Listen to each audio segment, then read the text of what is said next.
ఇక్కడ మొదట మనం తెలుసుకోవాల్సిన విషయం ఏమిటంటే, ఆదాము కళ్ళు తెరవగానే దేవుణ్ణి చూచాడా లేదా అనే విషయాన్ని మనం తెలుసుకోవాలి. ఎందుకంటే ఈనాడు చాలామంది నేను దేవుణ్ణి చూశానని సాక్ష్యాలు చెప్తూ ఉంటారు.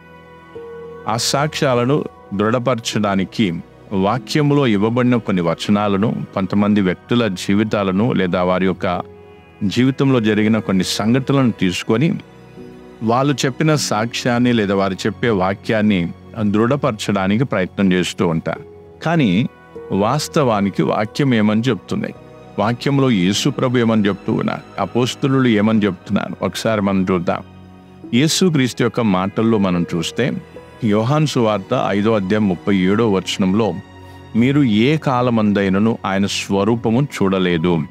తర్వాత అపోస్తలుడైన పౌలు యొక్క మాటల్లో మనం వింటే 1 తిమోతి 6:16 మనుషులలో ఎవడునూ ఆయనను చూడలేదు, ఎవడునూ చూడనేరడు అనే ఈ 2 పదాలు, 2 వచనాలు ఇద్దరు వ్యక్తులు ఆయా సందర్భంలో దేవుణ్ణి మానవుడు చూడలేదని సాక్ష్యం చెప్పడం అనేది జరుగుతుంది, లేదా ఆ విషయాన్ని గంభీరంగా చెప్పడం జరుగుతుంది.